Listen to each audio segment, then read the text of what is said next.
ଶ୍ରୀଲଙ୍କାକୁ 7 ୱିକେଟରେ ହରାଇଲା ଭାରତୀୟ ମହିଳା ଦଳ।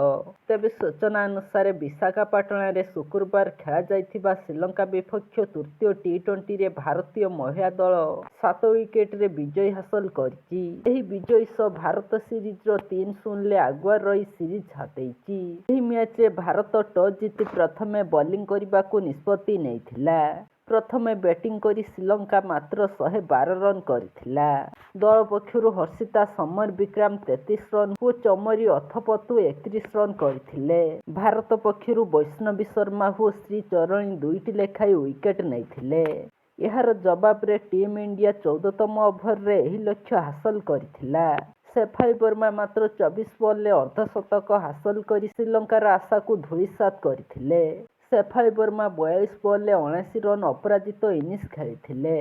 ଆକ୍ରମଣାତ୍ମକ ବ୍ୟାଟିଂ କରି ସେ 11 ଚୌକା ଏବଂ 3 ଛକା ମାରିଥିଲେ, ଯାହାର ଷ୍ଟ୍ରାଇକ୍ ରେଟ୍ 188ରୁ ଅଧିକ ଥିଲା।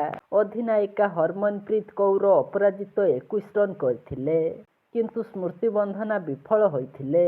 ମାତ୍ର 1 ରନ୍ କରିଥିଲେ। ଜେମିମା ରୋଡ୍ରିଗସ୍ 9 ରନ୍ କରିଥିଲେ।